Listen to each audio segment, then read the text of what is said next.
Look at this. Special guest referee. Oh, boy. Don't call me one of them. A special enforcer.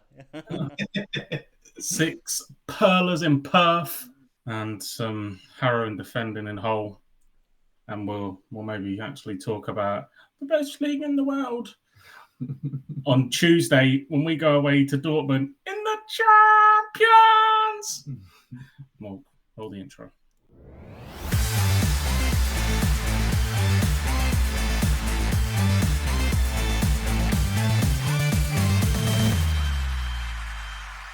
Hello, ladies and gents, and welcome back to the footballpodcast, episode 8 of season 4. My name is Fennon, and joined alongside me, I've got two wonderful gentlemen with me. I've got Mayhem, of course, the cream of the crop. He doesn't stop. Mayhem, how you doing, my friend? I'm good, mate. I'm good. Good. And alongside that, next to him on the right, we've got a very familiar face. Back in the good old days. And no, it's not Gondor. He may have he's probably got a better beard than Gondor, and he's probably still got hair on his head. I can't tell. But welcoming back, Mr. Sam Foster. How are you doing, darling? I'm good, babes. It's been a while, man. It's been a while. Been a long while, man. Been a very long while. How have things been? You keeping well? Yeah, not too bad. Can't complain, man. Can't complain. What about yourself? I'm good, mate. I'm good. Honestly, best condition I've ever been in, to be honest. I must say. You look good. I must say, yeah. Need a haircut, but, other than that, psychologically, spiritually, can't complain. But, I mean, apart from the football side of things, but, yeah. Other than that, good as gold. No, you look good, man. Honestly, it's nice to see. Nah, man, honestly, I need to get out to Belfast more often. I really do. But I'm even avoiding going out to save money for these types of trips as well. So it's We're basically professional. I mean, we're recording an episode and two of us are in the same room. We're in a fucking recording studio. I know. And where's our income, YouTube? Where's our income? I know. We got 2K on a video. 2K. Yeah. So yeah, I don't know what's going on, but yeah, no. Unfortunately, we have. Better if you supported Liverpool. Liverpool. What you doing over there? All right, let's not put on any accents. No, because we get cancelled. Right, you know what? Let's start off with jolly things. Jolly things as always, and we always start off with Celtic because they're having a jolly old good time right now. The good times continue to roll, and I must say, a convincing win against St Johnny up in Perth by 6-0. Some may say that was a little bit too generous on St Johnstone, but by all means, it sets you up perfectly. I think you're oozing with momentum going into a huge Champions League clash tonight against Borussia Dortmund in Germany. But a 6-0 win. A very fluid, very expressive performance, and you took advantage of that. But take us through your thoughts, Mayhem. Yeah, I wasn't for once. I wasn't watching the game live. I was well warned. It was my fiance's 30th birthday, and for anyone that's listening in Belfast, we was at Bingo Loco, and it was fucking mental. All the Hallions, and crackheads, and nutcases, all in one place. And absolutely fucking tonto. So I was following along on the old trusty flash scores, so you don't really get a feel for the game, but I have since caught up and thankfully watched the game. Watching the game, but with a lot less anxiety. It was nice knowing the result, But ultimately, like you said, a St Johnstone team, they're utter shit. And I must apologise. I thought Craig Levein was still there. Obviously, they've been that shit. Craig Levein has since moved on or been given his marching duties. I don't keep up on all things St Johnstone. My apologies. Well, knowing Craig Levein, he may have been moved upstairs because he's not familiar to that either. Fuck knows. But he wasn't there. I think... I don't have my fact checker to hand. I think it was Andy Kirk that was in the dugout. But anyway... whatever he's doing, I think that he's only caretaker. I think the LAN manager is pretty much nailed on to take that job. By the time we record it, he may have already took LAN manager. Yeah. Bloody hell, that's a good FM save to do. So he's done really well with Larne. Obviously, no, not that I follow Northern Irish football far much, but we know about wee Larne. Well, we all know about wee Larne. So looks like he's going to get the job, and he's going to have a big job. But ultimately, in cruise control, Carter Vickers looks like he's got a niggle, and he's obviously missed out. Looks like he'll miss out tonight as well, which is disappointing. And time for Austin Trusty to prove why we went and spent £6 million on him, because he's going to be thrust into a huge environment. But he was in cruise control with Liam Scales on the weekend, and we were just purring from the offset, and it could have been more. 6-0 really did flatter him. Yeah. Kyogo finally scores away from home, so we can stop hearing that every fucking week, because they need something. They need to dig us out with something. That was always it, away from home. Well, Kyogo hasn't scored since. Shut your fucking mouth. He scored 2 today, so be quiet. So he's finally put that to bed after Maeda scores a beautiful volley. And apparently, such a good finish. That's such a good finish. Only for it to be ruled out with a because Austin controversial challenge in the box. Because someone steps into him and he's an absolute brute and absolutely fucking humbles the prick, and he ends up on the floor. That's a foul now. Fucking SFA at it again, and that won't be the last time they're at it. But the problem is they couldn't do anything else, because if you're good enough, the refs can't get involved. That's a shout out to you, Mike, wherever you may be. I hope you listen. It's a shout out to you, mate. If the refs are good enough, if you're good enough, the refs can't get involved. All right, remember that one. Send it to Arteta. I don't want any more of his whining.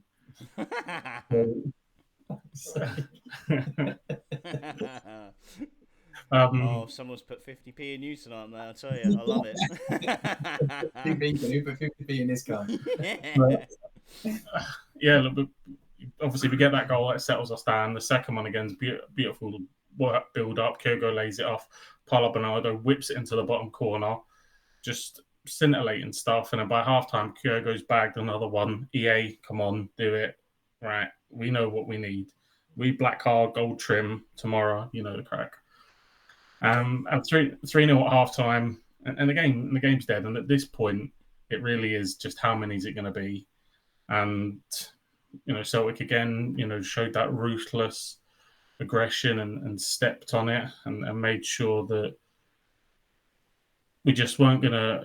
It wasn't just going to roll over the line. It wasn't just going to become, a real passive second half. And thankfully we didn't get that. Goals again from Adam Eder gets another one. Deza Maeda rightfully gets a goal. Should have had 2. Yeah. Luke McCarwan come on and he could have scored. Hits the post. Kasper Schmeichel keeps another clean sheet. That's now he is the only goalkeeper in Scottish history to ever keep 6 clean sheets in his first 6 league games. He played 6, not conceded. Just absolutely thumping goals in left, right, and centre. And Schmeichel got tested at one point in the second half as well, where he pulls off a really sharp save to maintain that record. He's showing his experience, not being called on all that often, but making sure that he's vigilant and he's in the game and making sure that he's protecting the net, and shows that he clearly cares about those little bits as well. But it's took me a long time. It's maybe fitting that with this crowd, right? Because when Brendan come back, I was very vocal. I called him some names. I said some things. I don't think you were alone in that either. Called him some names. I said some things, and I was pretty consistent. Right, I never really come round to it last season, but do you know what? Brendan Rodgers, that's it. He heard us calling through the night. He's back with a bang. I even call him Brendan again. Yeah, I mean. Oh my goodness. Me Brendy from just down the road. Brendy, oh my goodness. Fucking hell. He's back in the good books. I've just now got to mentally suppress the back half of whatever year he snuck down the road, and we can pretend that didn't happen. Okay, we're just gonna forgive him. We'll pretend it didn't happen. Yeah, we've all been there. We've all been there where we've had to put it in the back of our minds and just pretend it didn't happen. Because right now things are going they're absolutely it's fantastically well things are going. Arnie Engels is in. I mean, we haven't signed a player like this for a long time. But yes, okay, like Matt O'Reilly grew into that player. Jota grew into that player. We haven't signed a player like this. Like, just out the box, pop, there you go. He's a fucking player. Like, we haven't signed a player in so long. Everything's clicking. Just, like, I even feel like I'm falling more in love with Days of Maeda. Like, I just... Oh, mate. Honestly, Sam, get a box of tissues right now. Yeah, this is getting emotional. I think. Yeah. This is maybe a controversial take, and I've seen it. I'm not. This isn't solely mine, and I'm stealing it from the Twitter realm. But I agree with them in the fact that I think this team is better than our invincible treble team. But better than that Scotty Sinclair, better than that Moussa Dembele, better than that Stuart Armstrong, Kieran Tierney. Maybe not so much. Obviously he was one of the absolute stalwarts and stand-up. But I think this team, and I think Brendan said it. Brendan said going into his Champions League campaign, this is the most confident he's ever been with the squad. I fully think. I think this team would beat that team, and I think this is as strong as we have been for a long time. Imagine we spend fucking money and we're in a position of strength. It's like a fucking Sudoku puzzle. How could we ever have got here? But yeah, look, we're buzzing. And look, even if we go and we get, maybe humbled tonight, and I'm confident that we'll go and give a good account of ourselves. Then again, I was confident that Scotland would go give a good account of themselves in the Euros. I was sadly fucking mistaken. So, the last time I was supporting a team on German soil, was a little bit bitter. But I'm confident that we'll go and give a good account of ourselves. Whether that, I don't think necessarily that we'll get anything from the game, but hopefully we're not walking away from there after losing 7-0. So I think whatever happens, the good times just need to keep going. We need to understand that this is as tough as it gets in this Champions League campaign. 100%. And even then, that's not bad. A team that got thumped 5-1 off of Stuttgart a couple of weeks ago, and this is as tough as it gets. Yes, Atalanta obviously looked like a decent side, obviously held Arsenal the other week. And we're at their place, so that, again, will be a difficult task. And then we've got Leipzig at home, which, again, will, of course, be, at the risk of sounding like a parrot, a difficult task. But, this is as bad as it gets. And you look at some of the other teams. I mean, poor Slovan Bratislava have been absolutely pumped by us 5-1. Just a small matter of Man City coming to town. I mean, City are going to score by a fucking try and a conversion tonight. So, mate, they're going to need innings for that game. So, yeah, look, whatever happens, try not to get, try not to get too low. And if anything magical was to happen, then we will absolutely get fucking high. I mean, emotionally, not anything. I don't do that. I can't say anything. No, I can't. Not now. Professional. So, yeah, mate, I am cloud nine on the fumes of success that has led us to here. I mean, at this point, we're just poking fun and cheering Aberdeen on, for fuck's sake, because they're 100% and they keep moving. Tell you what, they've had a fucking further away from that lot. Yeah. So it's all fun and games domestically. Obviously, we're into the semi-finals of the League Cup, where we'll play Aberdeen, which will be interesting. And life is good. Good. Obviously, it'd be disappointment that Carter Vickers is injured because he is so important to us. But again, we've got real competition for places. Austin Trusty in, so we don't really know Austin's level. My initial guess will be he will be below Carter Vickers because Carter Vickers is a bit of a freak. Yeah, of course. But hopefully there isn't that much of a drop off. Obviously, Parter's in the United States national team, so. Hopefully they've got a good relationship and he can kind of fill in. And Alistair Johnson being back is obviously big as well. He's been massive this season. He's been fantastic. Callum obviously nearly forgot that he scored the fourth as well. Another goal for McGregor. Again, from distance, almost kind of trademark for him now. He's clean strike by any means. I think the keeper we were discussing it before. I think the keeper probably could have done a wee bit better. Yeah, I think it's because it comes through a flurry of bodies that he doesn't get a good, clearer sight of it. But captain fantastic at the moment, McGregor. He leads the team. So we're also worried about how is he going to step up with Scott Brown stepping away, and he grows into that armband more and more every year. He's given up Scotland, and since that, he's just found another lease of life. And long may it continue. Please, Callum, stay. I want you. I need you.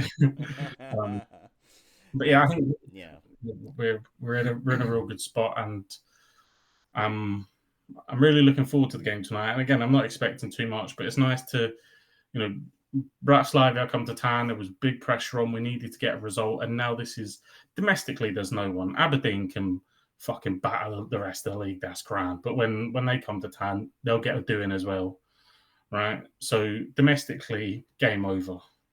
At this point, it's game over. Like, they're so fucking brutal, mate. It's fucking hilarious. Philip Clement's up doing dances in press conferences. He's fully lost it, mate. He's doing the fucking to journalists. That's who's leading them. All the while, we've got Brendan Rodgers that just He has been drinking the old Gareth Ainsworth sauce, has he? No? I think he's been sniffing something, mate, to be honest. He is absolutely off it. Maybe it's all that cement dust. They're back in Ibrox. They've had a little bit of maybe that kind of, what is it, the steel dust, if they call it steel. Apparently it wasn't the right one. I'll keep bringing it up until the fucking but yeah, look, couldn't be happier domestically, and yeah, looking forward to tonight. And no matter what happens, next week's podcast won't be doom and gloom for Dortmund.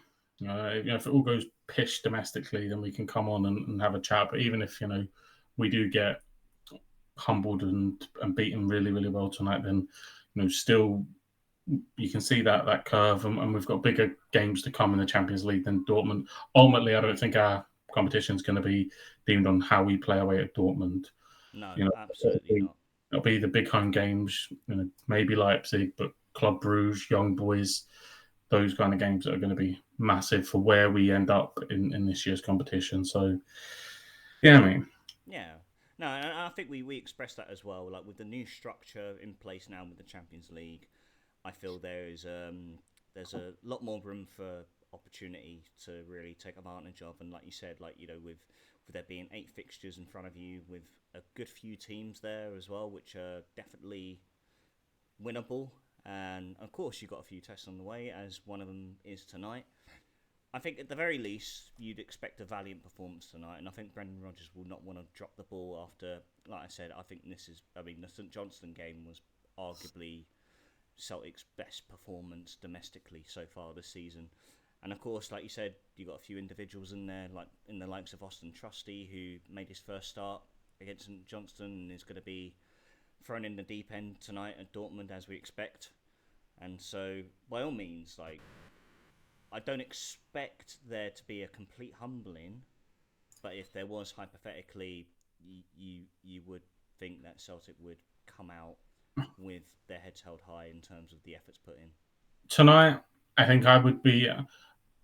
I think the team more or less picks itself everywhere. There's a question mark, as obviously off of the back of Bernardo's performance. Does he come in instead of Hatate? I think I'm the minority. I would put Hatate back in for the Dortmund game just because of familiarity, of course. What we know he can be, these big occasions, and he's been a wee bit off it this season. But what we know he can be, I think, he's a level above Bernardo. Bernardo could grow into that player, but I think this is a perfect occasion for Rio to really come back. And another one, which again will be super controversial, but I think tonight Adamida is a far better option. The hold-up play, you can maybe talk about Kyogo going in and stretching behind, but Dortmund are no slouches at the back, and I think they're going to be pretty comfortable dealing with that if Kyogo looks isolated. So Adamida's ability to take the ball in, I don't think Brendan will do that. I think he'll go with Kyogo, but I agree. Take it in, and use the pace of Nicholas Kuhn and Deza Maeda. I think Adamida would be a viable shout. Obviously, I won't be disappointed if Kyogo's on there. We know what threat he carries, and he scored big goals last year against Atletico in the Champions League, and obviously, he got off the mark against Bratislava, as did Adamida last time out. So, I I imagine everything that Dortmund have sort of prepared for will be, that sharp intensity up top, and either maybe something a little bit different. And maybe Brown's thinking later on in the game that's a better option, but definitely someone to bring. Look, we're going to need someone to put their foot on the ball and play tonight. We're not going to be able to defend for 97 minutes. But look, I think we'll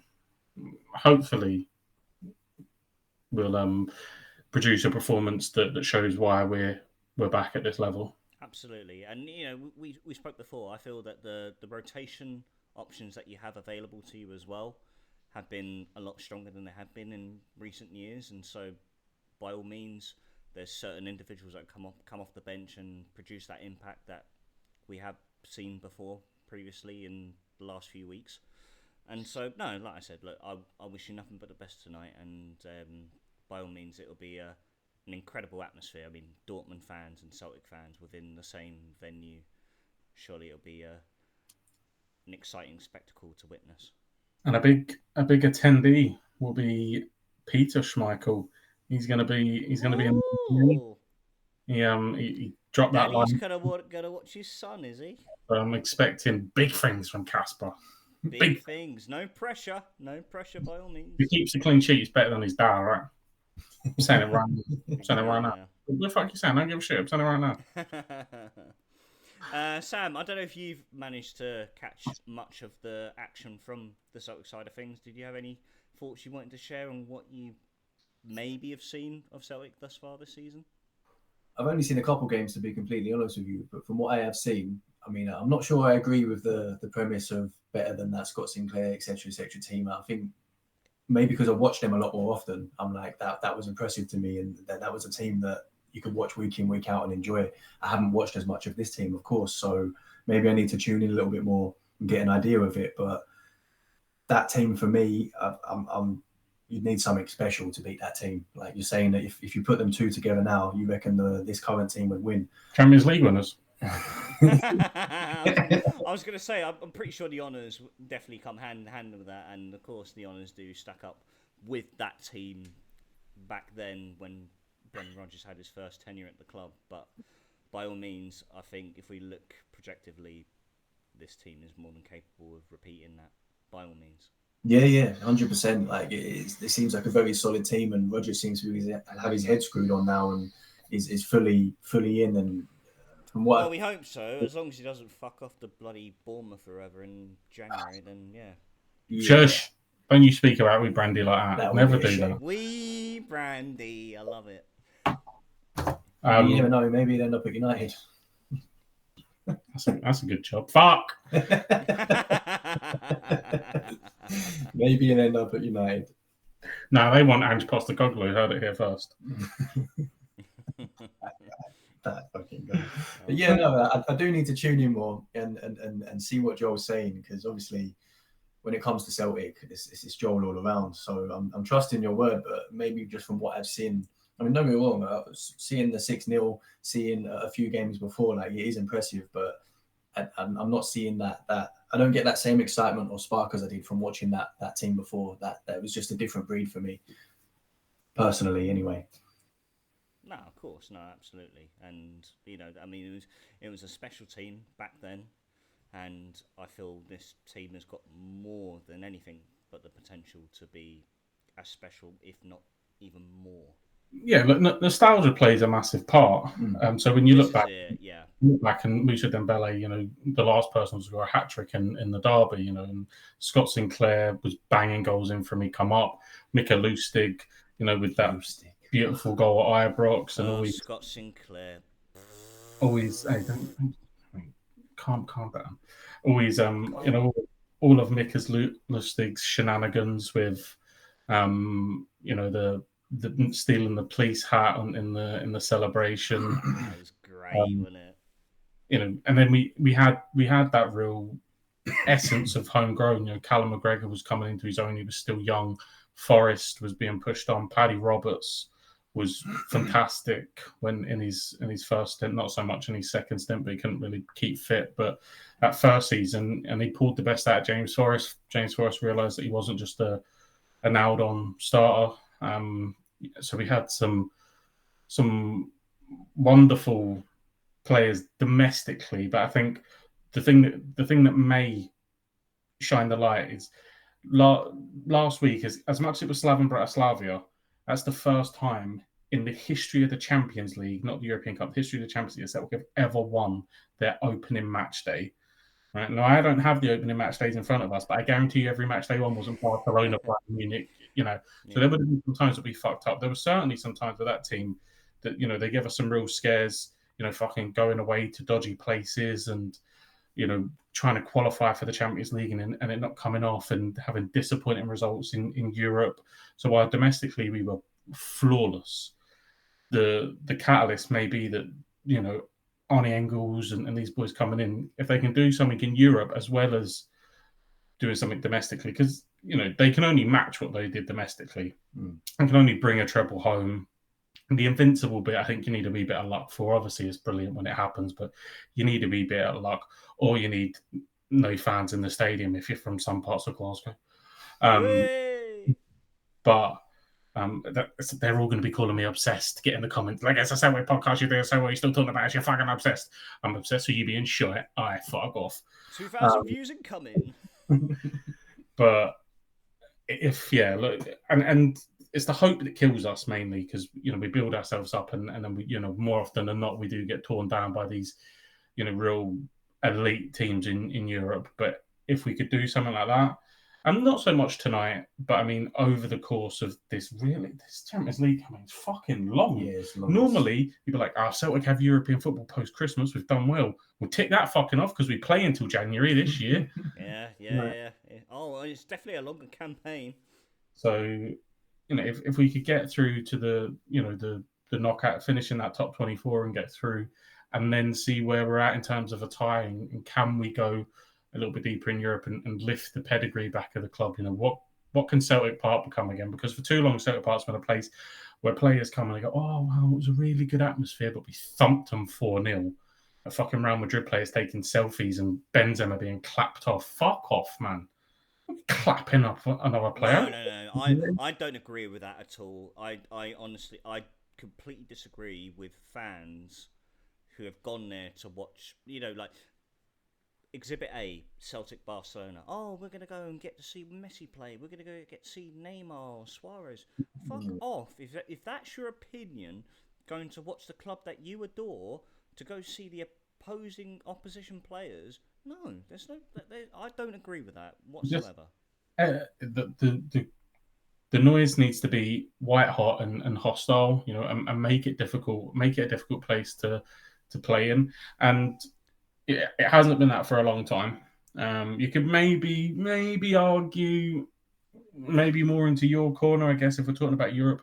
Obviously, that Brendan team that you're talking about did very well against Pep Guardiola's Man City, where we drew at home with them. They had won 10 games in a row in the Prem, and we were the first team to stop them from winning. And then I think we did, I can't remember the result of the Etihad, but we did all right there as well.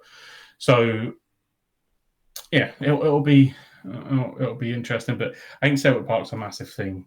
Leipzig, decent team, but could be worse. Hey, if the other side of Glasgow can beat them, by all means, the champions of Scotland can beat them. Yeah, I mean that was a little while back as well. So they've obviously got some players now. Openda, Sesko. Who else they got? They got a few good players on their books now. So, I mean, they're gearing up to think about winning, the Bundesliga. That's their aspiration. So that's the level of club you're coming. But yeah, in a real positive frame of mind. Which, look, I mean, from we've started doing this podcast, we've been very lucky in the fact that, barring a section sort of towards like December time last year, rolling around into sort of March, it's been pretty upbeat, and it really has. Well, for one of us at least.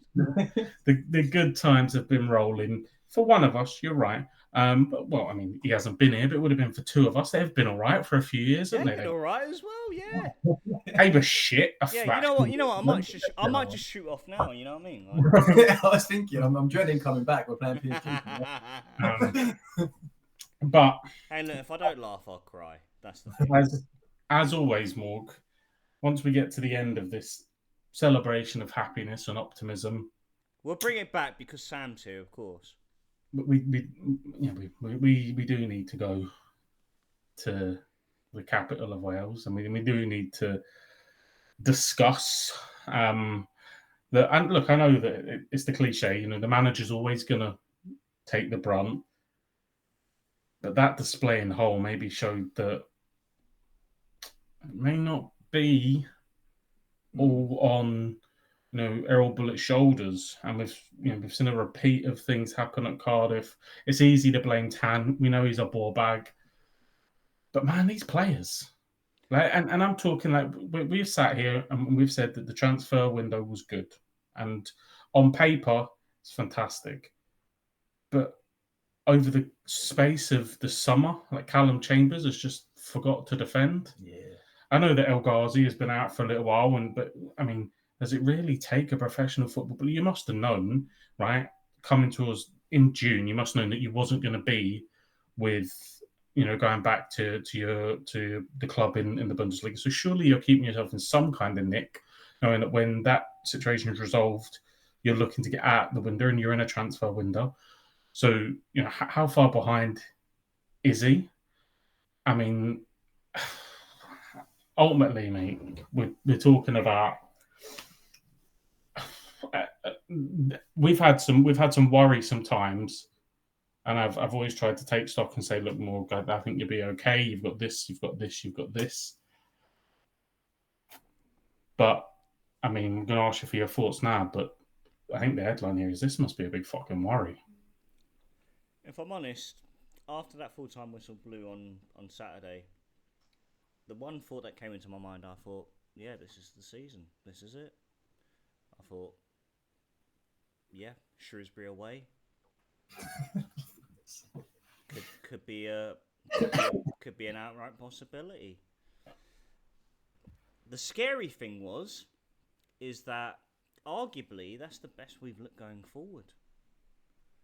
And I merely enjoyed the 5 minutes when we led in that game.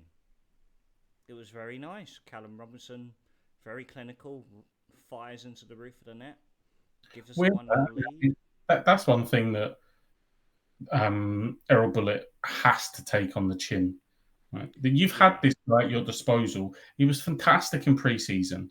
Mm-hmm. Right? You've had this guy. He's not a 10. He's not a winger. Stop playing him out of position and putting the lamppost bullshit that you have brought. Exactly. Right? Yep. He needed to. This guy has scored the most vital goal this season. Scored at that fucking shit pit down in Swansea. Mm-hmm. Right?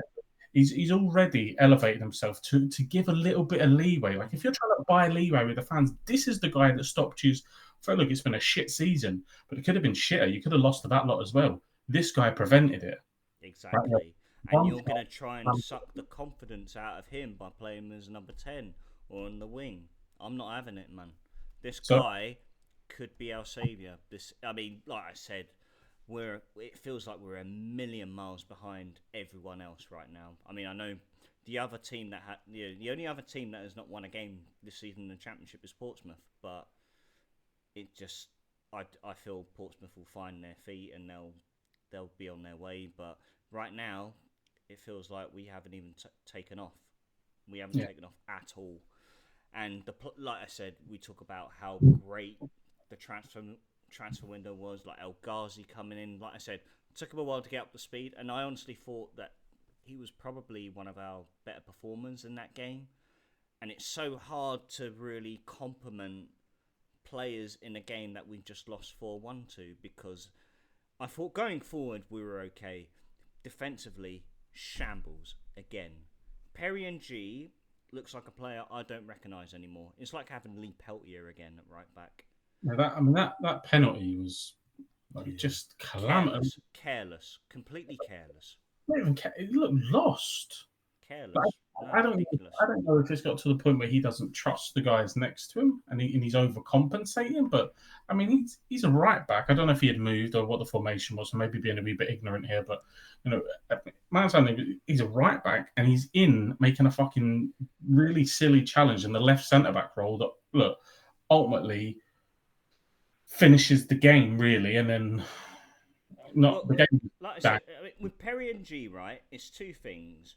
One is that he has no faith in the other three of the back four, or two, and I'm talking psychologically, he was held back from making a Premier League move because last season he was player of the season by a fucking land mile. Unbelievable. This guy, I don't see him this year at all. I see him as a League One player. I see him back at Crewe Alexandra. It's fucking frightening. And then seeing Callum Chambers, this guy who's been on the books of the likes of Arsenal, Villa, Fulham, Southampton, and this guy can't fucking time a fucking slide tackle in his 18-yard box for that second goal. Absolute fucking fanny. Can't time a header, mate. Like, Can't time a header. He's getting out-muscled by a fucking striker. Yeah, okay, he's big and he's a certain... I can't say it. He's huge, by the way. He's huge. On loan from Union Berlin, and was like, again, there's no fucking aggression there. There's no assertiveness there at all. Almost seems like desire. Sorry?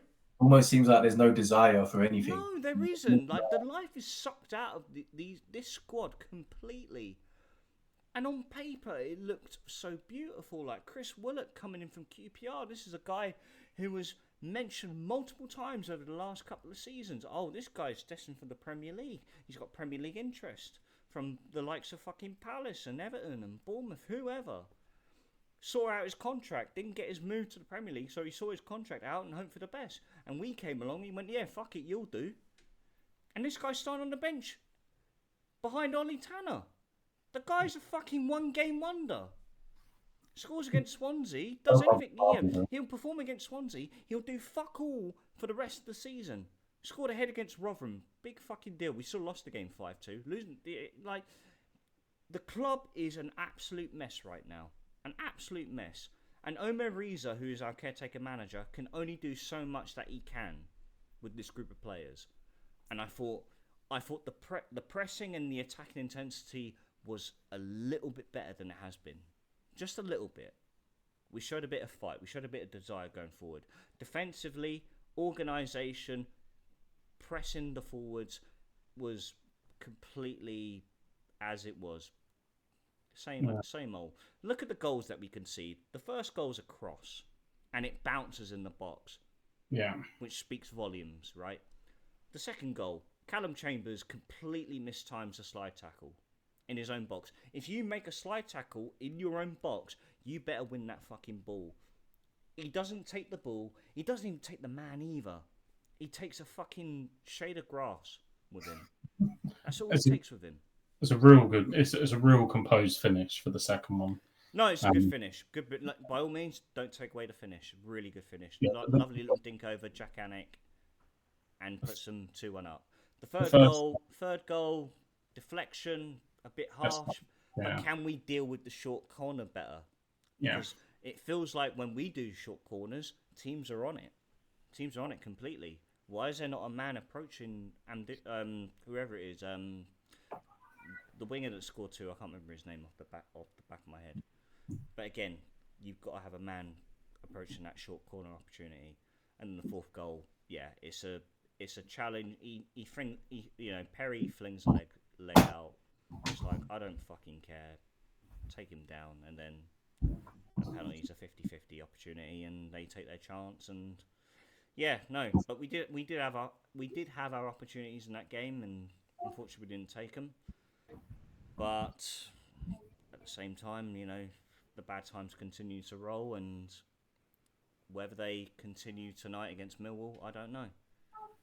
I might honestly have Cardiff on one screen and then Celtic on one screen, just so I have something to actually enjoy. Do you want to know what I've done for you, mate? Right. I am the biggest jinx when it comes to betting. Right. I mean, I'll back 5 teams. Don't back Cardiff to win.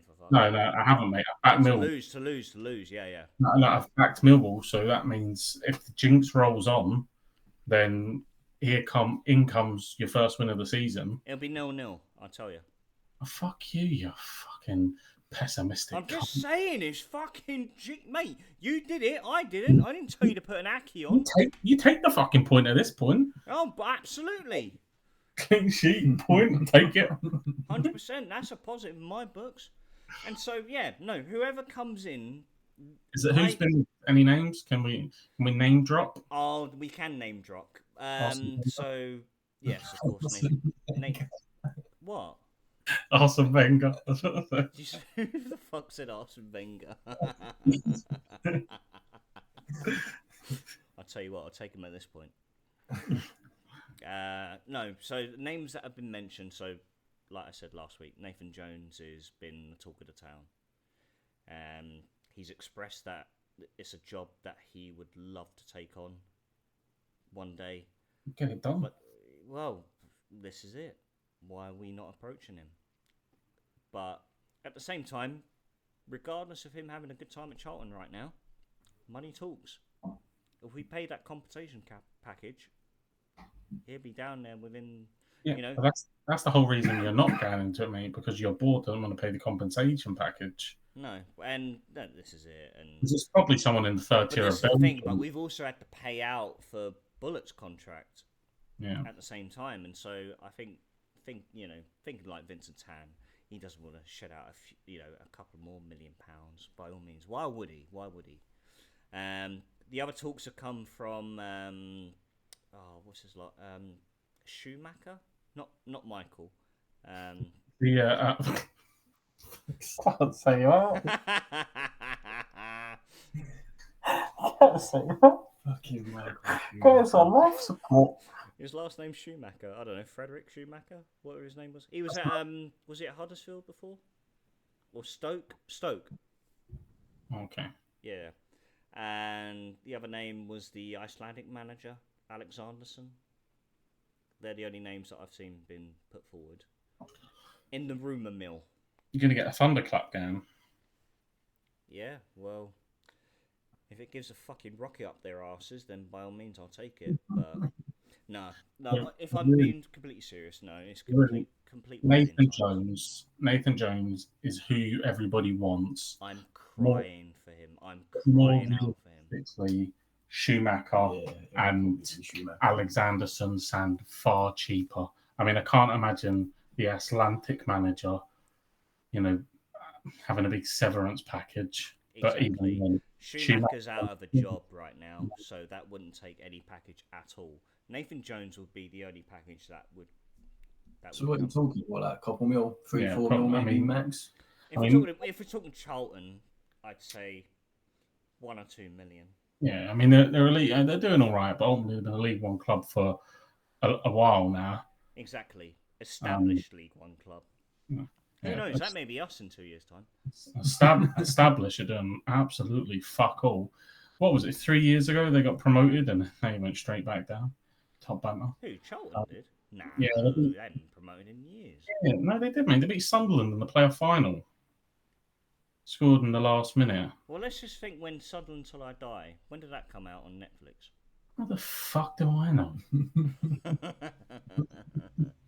Right, there's no Stu here. A few years ago. Definitely fact check this. I'm telling you, mate. It was a couple of years ago. I remember watching the game having absolutely no flicker of emotion. When it went in. So let all aboard the fact check. I don't have where's Stu when you need him, I don't have a mechanical keyboard, so you won't hear the clicking in the background from me. No, yeah, I was going to say. Playoff winners 2019. I told you. Okay, all right, okay. Yeah, fairly recent times, all right. 5 years, yeah. Fairly recent. They definitely went straight back down, didn't they? Yeah.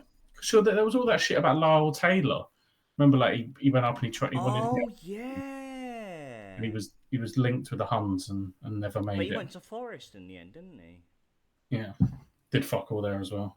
But Cardiff is becoming a segment that I feel guilty about transitioning over to week in, week out. It has to be done. And like I said, I've got to sit here and express my thoughts and my feelings on it.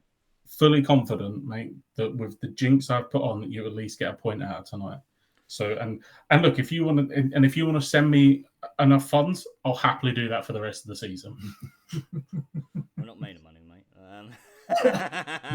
I'd rather say that to a flight over to Belfast so I can be with you guys, you know. But no, like, I'm always thinking long term for the club, and I think whoever takes over this job has arguably got the toughest job within the English football pyramid, by all means. And again, this may be me being ignorant to, you know, the conference, League Two, whoever. I feel this is, by all means, the toughest job to take on. Like, I mean, if we look at the infrastructure, you know, the structure of the board, the owner that they have to work with, and being able to, like, I mean, Vincent Tan, this is a guy who still disagrees with the idea of having the director of football. Yeah. And like, you see, like, in the modern day and age, you see all these big clubs. Sam, you would understand, Stan Kroenke, who's got multiple franchises across the world, but yet he still has a structure. He's got a director of football, you got a fucking technical director, you got a chief negotiator, you've got all those individuals in place to run that club accordingly, to the best of their abilities. We don't have that. The football people as well. I mean, they are football people. We were really poorly naming them last week, and we managed to muster up Edu, and then we retired. Obviously, Arteta, because we know they've got Edu. But yeah, there's a structure in place, and that's what every club needs. I mean, you've got. I mean, this is a blast from the past, but you've got Hibernian that will be on significantly less than what Cardiff is in terms of a infrastructure and you know a monetary value through the league that they're playing in and the TV rights and all that. And Hibs have now put this in place. Malky Mackay is now a director of football at Hibs. Off. Go on, Vincent, hire him. I don't think he's allowed to use any text messaging around the club, but he's in place. Just make sure there's no Asians on the board. Yeah, otherwise you want to get on with Tan, would he? No, he didn't. But you know, Hibs are doing that. You know, this isn't something that just is done by the big clubs and it's fancy. What happens is a structure is put in place. So that means that if you do lose the head coach or whatever you want to call this, then there's a structure at the place to get someone else in. And while that transition phase is going on, you're not absolutely hemorrhaging performances, you know, where players looking over their shoulder. I have no doubt that likes of Callum Chambers and El Ghazi, and like Chris Willock, for example. Yeah. I was thinking of the fucking midfielder that you brought in. Robertson. Yeah, Robertson. Like, I've no doubt that these players are thinking, oh, fucking hell, like, this guy's just brought us. What happens if I just signed on to be under this guy? Like, what happens if the next guy comes in and doesn't fancy me? Like, what do I do now until January? But, you know, what do I do? So if you have a structure in place where it hasn't just been, you know, the manager that selected this and you've gone out and you've scouted and this recruitment team said, this is our guy, we want to go get him, and you've gone and done that.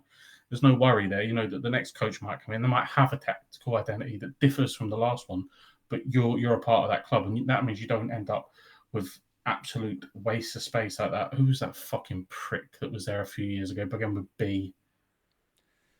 What Cardiff? Yeah. Oh, began with B. It was a winger, I think. Oh, Josh Bowler? No. It'll come back to me. He was like tweeting stuff out, and he was a fucking. Leandro Bacuna. Yeah, Bacuna. Oh, that fucking snake. But you don't end up with those scenarios because he's been brought by another hierarchy that's then left the club. Jesus Christ, I haven't mentioned his name since season 2, for fuck's sake. I know, but that's what I mean. But look, ultimately, like I've said, you know, at least a point out of today. If not, then we can come back next week and say I was talking utter shit. But I might be 130 quid up, so tomato, who knows? Well, I mean, you know, in essence, I hope you are. It allows you and Sam to have a more jolly full rest of your week. But I mean, when we talked about those players there, it also begs the question because of, you know, I observe the lineups on a weekly basis and seeing like certain players who don't start, and I'm thinking like, is that a manager signing or is it a club signing? And Alex Robertson is one of those players who sort of screamed out to me to be a club signing, because he had such a fantastic spell with Portsmouth in League One last season, and then all of a sudden, like, we bring him in, a lot of hype around him, but yet he's on the bench week in, week out. And then I know he had a bit of a long layoff, not as long as El Ghazi, but at the same time, the guy, when he has played, I think he's been one of our unsung heroes. I think he's been absolutely fantastic. I prefer him over Siopis right now, if I'm honest.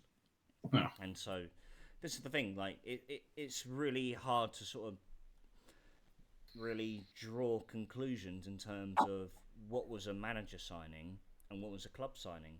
And it's very transparent to make those predictions with Cardiff because of what the structure is like at the club. That's the nature of the club, where we don't know. I mean, Vincent Tan has made signings off his own back behind, when we had Malcolm Mackay at the helm, where he's brought in some striker from fucking Slovenia and no one knows about him. Like, it's, we're not unfamiliar with it whatsoever, and so it wouldn't surprise me, but at the same time, I feel going forward, like we've just got to field our best 11 as possible, and even if it means dropping big players that we had, that were influential to us last season, then do it. If Perrin G isn't up to par, then start, whoever we got in the under 23s. I feel like, whoever is, Omer Reza, who is currently at the helm at the moment, is in the shittest job right now, and I feel he's got to let these players know that, you may have been Bertie Big Bollocks last season, but you've done fuck all so far in the opening 6 games. Yeah, play Capaccio right back. Yeah, I feel like that will definitely, at least in my books, it will help, because then it will make them realise that they're not just there to start each week. Even if you take someone from the under 21s or the under 23s, like you said, put them in and be like, look, they may not be as good as you, or they may not do what you need to do, but I need to show you that you either need to put the fucking work in, or you ain't going to be part of my fucking team, because you're making me look bad, you're making the club look bad. Exactly. And just touching back quickly on what you were saying about of course. The structure, it's like football's almost advanced, and modern football is not the same as what it was anymore. So with that structure not in place, like, your club almost seems like it's stuck in the dark ages. So there's going to be no movement forward, as all the while that you've got that lack of structure and that lack of discipline and that lack of almost culture. I don't know if culture is the correct word to use, but it's almost... No, I completely agree with it, and absolutely, I completely agree with your point. I feel that Vincent Tan doesn't have the right balance of being an owner of a football club and a businessman. Yeah, and I think that's what draws him into that sort of dark ages of that culture completely, where he's reluctant to put his trust into someone to run the club operations on a daily basis. I mean, don't get me wrong, obviously it's a much higher spectrum of football when you're talking Premier League, for instance, in terms of Arsenal putting that into position, that everyone, or these teams putting it into play, and obviously they have more money to play with, etc. But you see the success that it brings, along with the pros and cons. Would you not think, okay, maybe it's time to invest in that, because it could benefit me in the long run? But even if he's looking at it from a businessman point of view, it would make sense to invest, to be able to bring stability and structure to the club, to then allow you to develop. But it almost seems as if he's, I don't know, like reluctant or scared or just too stuck in his ways. This is the thing, though. I mean, we have been a Premier League club. Vincent Tan wants us to be a Premier League club. Us as fans want to be a Premier League club. So why not make those changes? Why not add those additions to the board? Like, why don't we have that structure? Why doesn't he solidify it? If you've got shares in other clubs around the world, whether it's, like in Bosnia and Herzegovina, in LA Galaxy, which he has got, why not add that structure? If you want to be part of the pack, then you've got to match those expectations in terms of what structure you have around the club. it's just becoming a new standard for football clubs all over the world. Exactly, and there's championship clubs that got it already. Yeah, I guarantee you, the other 23 clubs in that fucking championship league have got that, and they've got fucking owners who have got businesses elsewhere that they, may feel like they need to attend to more than others. Yeah. Like it's to me, it's black and white. I mean, I'm not a businessman myself, but it completely makes sense to me that if you follow football as strongly as we do, then by all means you should have those individuals in place. Mm-hmm. Even if you are attached to the club, fair enough, and you have a second opinion from a chief negotiator or from a director of football, you've got more opinions around you. Whereas Vincent Tan is one of those people who will just rely on his own opinion. Yeah, he doesn't. When you have all these people around you, you can get more of an educated, decision, because it is their sole job to scout this player and look into this and look into the ins and the outs of everything, and then give you that information to then make that decision. Even if you have someone under you just to do that job, to then be like, okay, this is this on that guy, this is this on that guy. But he seems to just be doing it all himself almost. And no, exactly, no, absolutely. I feel every decision he has the final say on it, by all means. And to go back to squad matters, right? We mentioned big names there. Callum Chambers, big name. Anwar El Ghazi, big name. Chris Willock, big name, right? And I think you could relate to this a little bit, Sam, when we talk about mentality around the club. Oh, yeah. I think once upon a time at Arsenal, right, when you had Alexis Sanchez, big name. Mustafi, big name. Came in as a big name. Yeah. But yet, it felt like, some of the, Socrates. I'm thinking names off the fucking back of my head, right? All quality come with high caliber, but yet when they come to play for Arsenal, they haven't quite fulfilled their. I wouldn't say potential, because they were at their peak. They were established, right? And so, do you feel that maybe mentality is a big factor, maybe in the Cardiff situation right now? Oh, 100%. I mean, you see it even obviously as an Arsenal fan, you see it. We coming from Emery and then them sort of times after the Arsene Wenger period. It was heartbreaking, because obviously you see this let's call it a mighty club. Some people would probably disagree. Yeah. Mighty club that has been competing, pushing Champions League 16 successive seasons in a row, etc., to fall out of the Champions League, to be getting knocked out of cups early. That you could just see the mentality around the club. Something was almost like dying inside the club, and it needed someone to come in and reinforce the mentality, of the positive mentality, and the mentality of a winner, the mentality of someone that's going to battle no matter what, even if it's City or Dortmund or whoever, the PSG, whoever it may be. Even if you may not have the best squad at that time, you're going to put 100% in no matter what, and you're going to come out the other end 1-0 loss, 1-0 win, whatever it may be. You're going to just carry on regardless. You're going to work hard, you're going to stay positive, and you're going to actually want to achieve something. Where, I mean, I haven't watched much of Cardiff, I won't lie to you. I'll be honest, I'll hold my hands up. I don't expect you to either, to be honest. No, I really don't. It's a tough watch as well.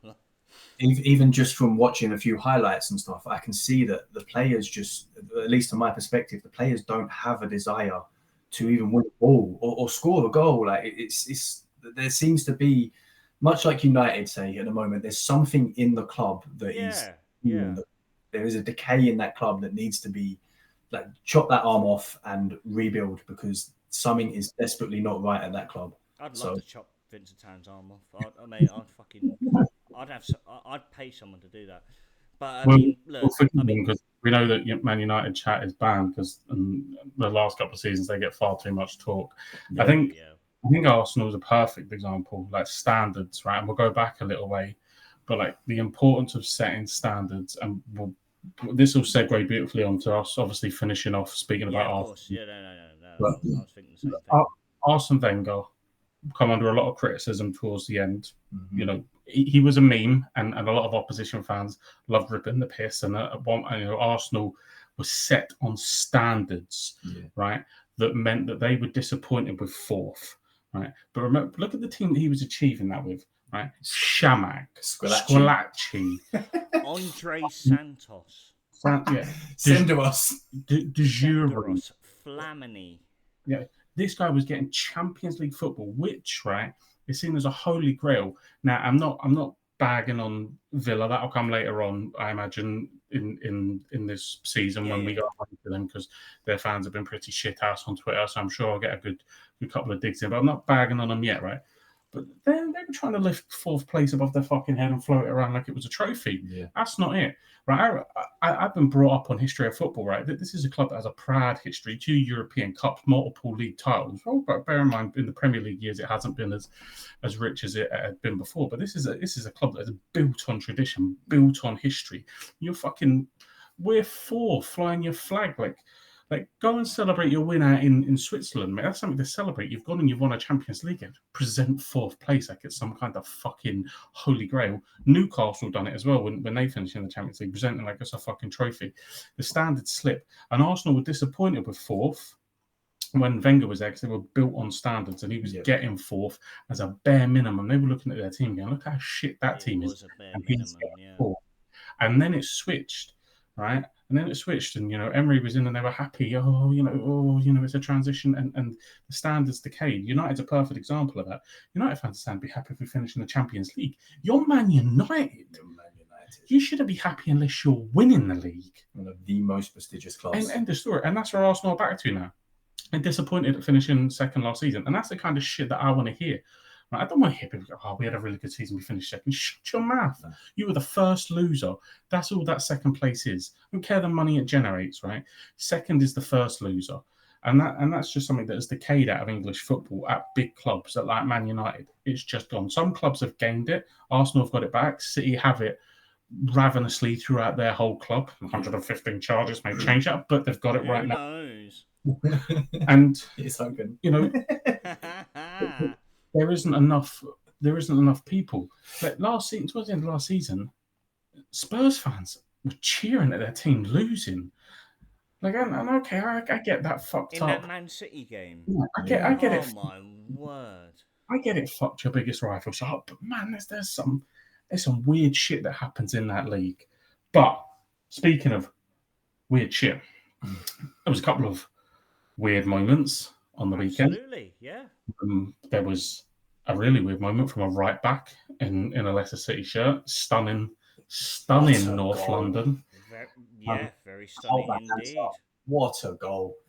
I've said it many times now, but as a kid growing up playing football, that is a goal that you dream of scoring. The cross coming in and you absolutely larruping it, coming off the post and just hitting the back of the net. That was, watching that live, I literally had to just clapped. I was like, fuck.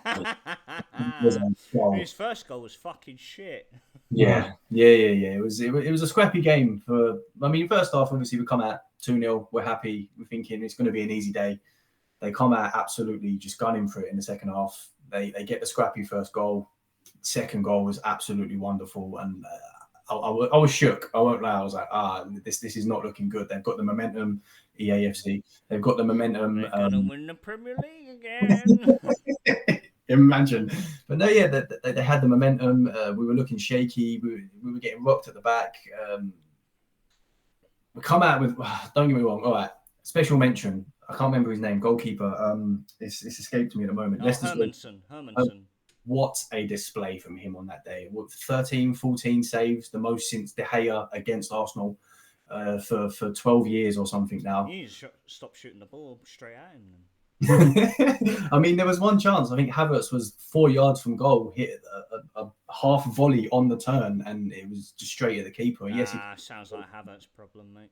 Yeah, don't get me wrong. Like, the keeper had a blinder, but you should be sticking that in the corner, not straight at the keeper. But moving on to the again to react to it though. At the same time, you exactly. give him some justification with it. Yeah. No more than 5 yards from the goal, and he's absolutely lowered it at him, and he's pulled out reactions to save it. Questionably might be offside, but he saved it nonetheless. I think who is it? Martinelli. He's been. I can't remember.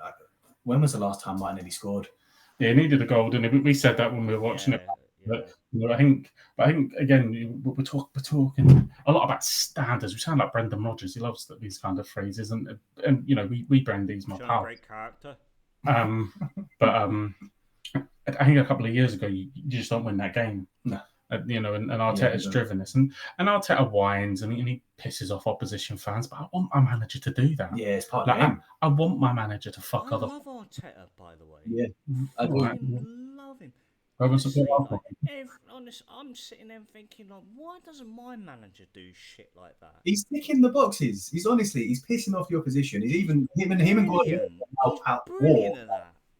I love the fact that him and Guardiola were at war. They used to be best buddies, little boyfriends, and now. Oh mate, they would have still had a wee drink after the game, right? Of course. Absolutely, yeah. No, Arteta definitely had him in a chokehold at one point. See what Arteta's done is he's created that siege mentality. Yeah, like it's us against the world. Like fuck the rest, fuck everyone else. They don't like us, and they've created it, and it becomes really powerful. Yeah, every team for themselves. Yeah, it adds an extra incentive for the fans, for the players to just be like, no, like fuck everybody. Like it is literally us against the world, and I want to show them what we're fucking worth. I mean, look at but take it the last three performances. That the grit to come back, after being 2 up, the fight and the the tactical nuance to go to the Etihad and play how they had to play, and obviously disappointment, Johnny Stones. I'm sorry, at the Etihad, 10 men for a whole entire half to still in the 97th minute or whatever it was to still be 2-1. I consider that an achievement. Yeah. Yes, I would have happily walked away with the 3 points. Who wouldn't? At the Etihad, but to come away with a draw against your rivals, who are realistically you're going to be going for the Premier League title with, it's a good game. I'll take the point. Would have been happy with a 3, but to be 10 men against a dominant Man City for an entire half and still just miss out on the win. I was impressed. They look like they've run out of ideas, mate. Yeah, it shows grit. It shows determination. It shows that no, we are here to win this fucking title. And I haven't had that for 15 years. I haven't believed, right? I have not believed ever that Arsenal were ready to win the title. I just haven't, right? They've been growing, right? But I've seen it in multiple teams. You've seen Tottenham grow, and you've seen United grow and then come back down, and you're seeing Villa grow at the moment. You see Brighton. Yeah, I was about to say, yeah. You see these kind of inflated bursts from teams, and then they kind of pop and they sizzle back down, and they go back to roughly. Even the likes of in a small dose, you see like Fulham and Brentford as well when they had a Villa.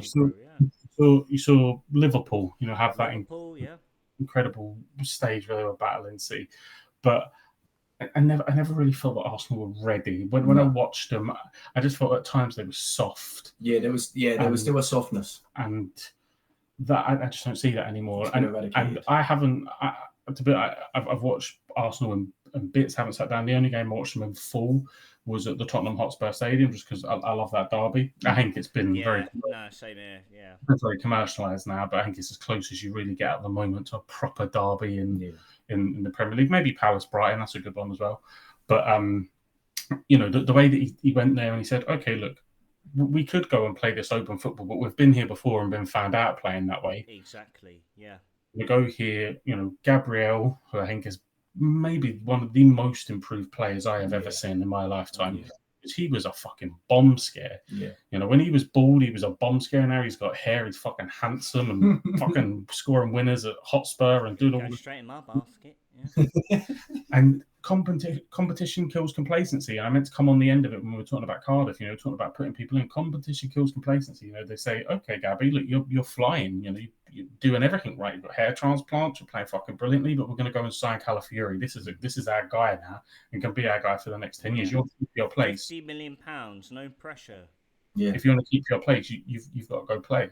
Same with Timber. Timber can play centre back as well. Yeah, I think he sees it. I think he, look at that depth on its own. Finally. He knows the model. Fucking hell.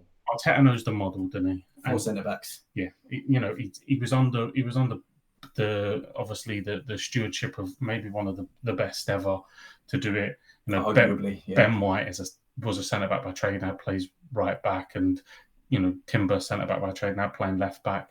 Calafiori can play left back as well. He has that versatility. We've seen before at City, so we understand where he's getting his ideas from. But I mean, the application's been absolutely fantastic. I wasn't the biggest advocate of Declan Rice going there, but I think he's more than I mean, 100 million is a lot, but Do you feel he's improved since he left West I Ham? think the money was well spent. I think you're gonna struggle to say he was worth 100 million. I think that's a bit. It's just because he was English. It's a bit sort of. That always inflates the prices It's a bit itself. ambiguous to say he was worth 100 million. I mean, that's crazy money, but it was money well spent. He certainly come in and improved Arsenal as a collective. And they look to do real subtle business now. I would still, and I know that last year you scored the most goals you'd ever scored. Striker. Yeah, I just think if there was the likes of, and look, he may be whatever's happening, and he may not have ever come over, and it may not have caught fire. But if Victor Osimhen was floating about and he ends up at Galatasaray, surely that guy was worth a punt. Yeah. Mate, I'd like to see Victor Osimhen to end up at Galatasaray when he had every major European club on his front doorstep, and for him to end up at Galatasaray, I'm more than convinced that there was definitely someone bigger than Galatasaray that could have snapped him up. Had to be. Well, the deadline come too late for Chelsea. We know that he was advanced, but at that point, he was still open to the Saudi move. Then, obviously Ivan Toney happened, and they had to move quickly, and Galatasaray and Jose Mourinho have pulled off an absolute blinder. Yeah. But it's not even just... No. Wait, Mourinho's at Fenerbahce. Yeah, sorry, yeah. But Galatasaray pulled off an absolute blinder. Absolute fodder now. Yeah. Well, he'll score 50 goals now this season. Yeah, he will. Team of the season. And no one will use him. Go for 20k. Because he's in the Turkish league. Exactly. Ridiculous. But on that subject of a striker, I mean, I think is it Boniface? Victor Boniface from Leverkusen. Boniface, I mean, I personally would love to see Alexander Isak from Newcastle at Arsenal. It would take a ridiculous amount of money, but that is who I. Someone like that is what Arsenal. Havertz is doing a job, but he's not a 20 goal a season striker. We need the Van Persie, the Henry, the Ian Wright, the Bergkamp. We need that sort of player that will bring us that title. Like City, have got Haaland.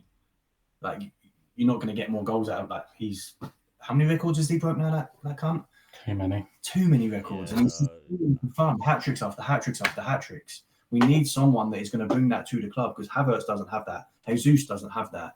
Like, people were talking about playing Martinelli up top. He wouldn't bring 20 goals a season. Like, he's just not. No. He wouldn't. We need a Boniface or an Isaac or I would have took Solanke. I think that was good business from Spurs. I think once he gets into it, gets used to the play. I personally thought that was a bit of a hit or miss, because of course, this is probably when he had that season with Bournemouth last season, I think it was probably his highest scoring season at a senior level. Yeah. And so I felt that Postecoglou took a big risk with him. And I mean, by all means, at the moment, I think he has paid it off. In his last two, he scored now, so he's starting to get into the momentum. No, he definitely is. He's no Harry Kane. I don't think they will replace Harry Kane or someone like Son. Big boots to fill. Big boots to fill by all means. I don't think he's the kind of striker Harry Kane was either. I think he's definitely one of those who is, he'll be on the end of every ball that comes into the box, and he'll be more of a poacher than what Harry Kane was, where you pick it up. Yeah. In a deep position, and he could shoot from distance, but again be versatile in terms of getting in the box on the end of headers and stuff like that, and set pieces.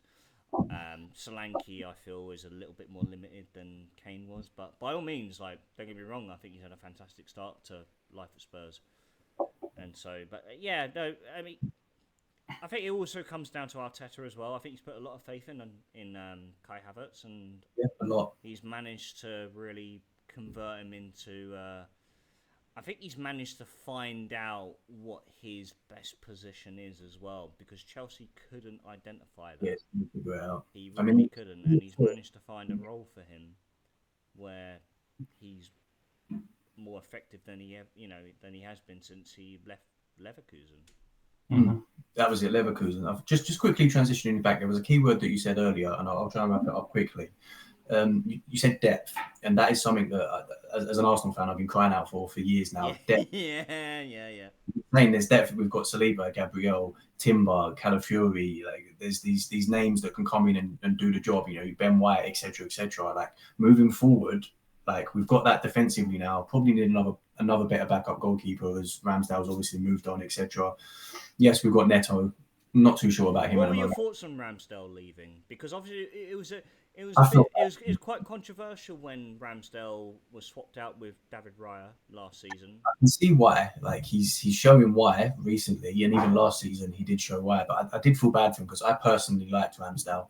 I feel I agree. Yeah, we obviously we lost Saliba at the end of last season, and Ramsdale kind of got, he got found a bit because Saliba is leaps and bounds, in my opinion, one of the best centre backs in the Premier League. I think he's arguably top 3, if I'm honest. Yeah. He's really up there. Like Saliba, absolute unit. Yeah, he's an absolute unit. To the point where you could even say that last season he made Gabriel look. He made him look really good. Yeah, having a partner next to, like Gabriel, having a partner that is actually able to carry his own weight next to him is allowing him to become a better player, because he's not got some dog shit player next to him. He hasn't got Jakub Kiwior next to him. That guy. Don't get me wrong, he's young and he's got potential, but I don't see it. He's not Gabriel. I think all the defenders you got in your ranks have got potential. Like as I mentioned there, Kiwior, who's still got years on him. Calafiori, by all means, is far from the finished article. Timber, unfortunate last season, suffering a long-term injury. I feel your defensive ranks are, arguably one of the best in the league. Yeah, like defensively, I think it's us and City. Realistically, defensively, the best capabilities in the league. Obviously Moreno's out, Odegaard's out. So when these players start coming back in, you've got depth, you've got Moreno, Partey, Odegaard, Rice. We just got rid of, obviously, Fabio Vieira. He could have done a job. But we've got all these players that can actually... We don't just have a first 11 anymore. And that was my issue with last season. Saliba got injured, season's over. Like, realistically, he got injured towards the end. And you saw that we got found out as a club, didn't win the league. But now we've got these players like Timber, like Calafiori, etc., that can come in and fill that position. Ben White, for instance. So now that we've got that, with Moreno coming back, Odegaard coming back. We played this weekend with, I think it was Trossard in Odegaard's position, and he can do that job. And he's no Odegaard, but we've got Martinelli, Trossard, Saka. We need someone to fill in. Ethan Noir. Yeah, Nwaneri. Yeah, I can't pronounce it properly. Mate, how old is he? This guy's like 17 years old. The guy's a fucking baller. Yeah, don't get me wrong. I don't want to put too much on him like we did with Martinelli. Exactly. Yeah, obviously too soon to really, put an opinion on him. But this guy, honestly, like watching him, he scored 2 in midweek last week. This guy is definitely a project and can really produce something special at Arsenal. Absolutely. Yeah, 100%. Can we have him on loan? No. But yeah, I think realistically, I'm hopeful. I think this season might be the season, mainly because I don't wish for players to get injured and stuff. But now Rodri's out for the season. That's a key player missing for City in that middle. Like they are notably worse without him in the middle. Yeah. So right, I've got to wrap up here because Kyron's going down. Yeah. Sorry, mate. Gentlemen, thank you very much for joining me this evening. Sam, enjoy your time over. Mayhem. I wish you all the best tonight. Hope everything's all good as well within the family household. Ladies and gents, thank you very much for tuning in. If you are new to the Football Booth podcast, you can check us out on all audio platforms, including Spotify and Apple. If you're watching us over on YouTube, don't forget to like, subscribe, and ring the bell for notifications. And until next time, ladies and gents, I bid you all good night and a star.